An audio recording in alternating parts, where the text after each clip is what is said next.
Gagaguhin pa tayo ng 32,000 ayuda from this. Oh, sana anak ng dagat. 30,000 ayuda from DSWD to start a business doon sa mga nahuhuling pogo. Okay, sorry. Mali ito. Mali. Huwag kang basta-basta magbigay ng information ng alanganin. Saka pa.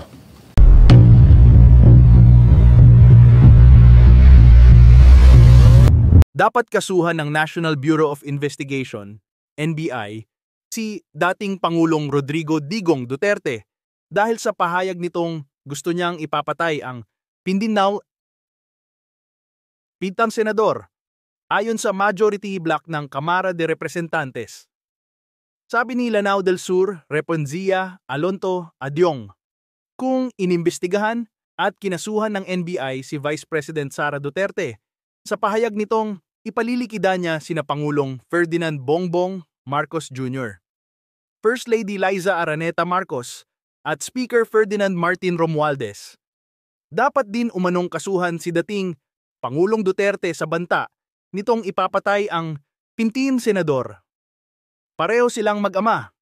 Dapat siguro kasuhan din ang dating Pangulong Duterte sa ginagawa niyang pananakot, gaya ng pag-file ng complaint ng National Bureau of Investigation kay VP Sara Duterte. Giit naman ni Zambales Rep. J. Konghun. Kinondena rin ni House Assistant Majority Leader at Taguig City Rep. Pami Zamora ang ginagawa umano ni dating Pangulong Duterte at anak nitong si VP Duterte na maging normal ang karahasan sa kanilang mga pahayag sa publiko. This is beyond reckless. A former president joking about murder is unacceptable. Words like these from a leader have real consequences. Sabi ni Zamora. For DC-20, the case of Rodrigo Roa Duterte. Okay, ano pong mga statements doon sa last rally. Opo. So we already submitted it for unlawful utterances at saka inciting to sedition. So nandun na rin sa docket ngayon at for case build-up na rin yung reklamo natin kay former President Duterte. Which specific statement that you made?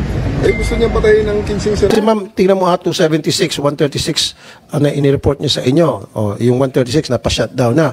So may natitirang ilan? 30. O, ilan? 140 natitira pa. Oh, sorry. Tama. 140 pa pala. Sorry. So 140 natitira pa. Ito mga 140, tuloy-tuloy pa rin, hayahay pa rin sila sa kanilang pag-ooperate. Sir, I will check with the 140 po. Sir, kung ano na pong status ng mga requests po na ito. Because, we'll check po, sir. Kaya nga, ma'am. Hindi ba parang nakakapagduda? Buti sana kung 5 o 10 lang ang hindi pa napapasara. Pero kung 140 ang hindi pa napapasara, magtataka tayo. Ang laking diferensya. So please do something. And I want, sa susunod na hearing, siguro I'll give you one, depende kay Mr. Chair, siguro a couple of weeks na they should be shut down. Yes, sir. 2 weeks siguro. We will comply po, sir. Mahaba na in 2 weeks. We will comply po, sir. Baka, di ba, meron nag-happy-happy dyan dahil, di ba, hindi napapasara mga ito. Now, ang nangyayari kasi, kapag halimbawa nagkakaroon ng raid, okay, again, congratulations sa NBI sa immigration. Ano yung proseso nga pala doon sa immigration, tatanungin ko, na para mapadeport po, masiguro mapadeport. Yung pinakalas, nakasama po yung RTIA, kasama po yung team ko. Ilan po yung foreign nationals na nahuli doon? Yung ni-raid natin, saan ba to? Sa lugar to? Sa Parañaque City? I think yan po yung sa Reruns Company sa Asiana ho, sa Parañaque. Yes. 438 po yung ilan ang na-deport? nahuli ho doon. Kasi January 5 to 8 eh. Yes, So, Your ilan Honor. po Almost half na po ang... Almost half. Ano almost nangyari half sa na half? Bakit nandito pa rin? Ang process po ng pag-deport natin ay the requirements are the passport, NBI clearance, and the ticket, the plane ticket. Hindi nga po. Hindi nga po. January 8 pa to. So yung half ng out of the 400, kasi kine-question ko yung bagal ng sistema eh, di ba? Gusto ko mabilisan. Yes, para hindi Your tayo pagdudahan. Kasi pag nagdidili-dali kayo, nagbabagal-bagalan kayo, pagdududahan kayo. Yes, o Your kalahati Honor. pa lang nadideport. January 8 pa, baka nag-aantay na ng pang-areglo, kaya hindi mo nadideport. Yung mga na-deport na ho namin, Mr. Senator, is na kapag nakuha na po yung, nasubmit na yung passport, Okay. nakuha na ho namin yung NBI clearance, at saka nakapag-provide na ng plane tickets ho nila. So, ang challenge ho namin is yung passport. Yung nung mga nahuli ho kasi, wala yung passport. So, we have requested from the embassy for their travel documents. Itong mga nauna hong na-deport na-provide later on yung passport. So, we are still either getting the passports or How getting about the this travel shortcut? documents. I'll give you a deadline that they should be deported siguro in 2 weeks. Do something about it. Kung gusto, We maraming will paraan. do our Maraming best, dahilan. Mr. 2 Chairman. weeks. Kasi kapag hindi mo pa deporto in 2 weeks, then magdududa, magtataasan tayo lahat ng kila dito, baka merong iniintay. Apo. Baka mga later on, papatakasin to. Baka may mga gustong umarbor, baka mayroong mga gustong kumakausap, kaya dinidelay ang deportation. So dapat, all 400, magkano ka mo? 30? Ilan ka mo? 434. 438, Mr. 438. I want that accounted for by the end of this month, February, na lahat sila deported na, each and every one of them. Can you do that, please? We will comply, Mr. Chair. Thank and we you. will submit an official report on that. To the committee chair. If I may also, Mr. Senator, is regarding the earlier discussion as to the 30,000 plus, the PAGCOR POGO employees, to give a accurate figure, 33,863 po yung foreign POGO workers. Ang mga umalis na po as of December 31 is 22,609. So yung mga natitira ho dito na non-compliant, yan po yung subject of our law enforcement operations. Okay. DSWD. Mayroon tayong taga-DSWD. Sir, wala. They asked to be, kasi they're waiting daw for some documents from the DOLE. So, we Kasi, cannot say Mr. anything Chair, daw. isang nakapikon din dito sa mga raid previously. In fact, may pumunta pa nga sa akin na victim na foreign nationals. And umamin mismo yung worker ng POGO, Pilipino nag-work. Matapos mahuli yung mga foreign nationals kinukulong o dineport, yung mga Pilipino, binibigyan ng ayuda. Why is that? Kasi nga raw na human traffic daw sila. In fact, inamin mismo sa akin nung isa sa mga sa programa ko, isang foreigner na nahuli ni Labscam sa Pogo to sa loob ng Pogo. Sinabi niya na maraming mga Filipino workers doon na ginagamit para manloko ng kapwa Pilipino, ng mga foreigners. Binabayaran sila, pinapa-acting sila. And then pag nahuli sila, binibigyan pa ng ayuda ng DSWD kasi sasabihin, kawawa naman yan na human traffic. I want those people accounted for. Yung mga Pilipino na banggit nga kanina, hindi naman pwede mag-work yung mga Pogo, hindi naman marunong mag-Tagalog, hindi naman mag-English, paano, how they go around, dito sa komunidad natin. So meron talaga mga Pilipino dyan na nagsusupervise. And I want those people arrested when a raid conducted sa mga Pogo establishments. Lahat ng Pilipino doon.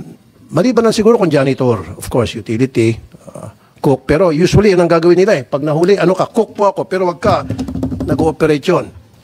Janitor po ako, pero wag ka operator yun. Dapat, is that something that the NBI here? When we conducted raids?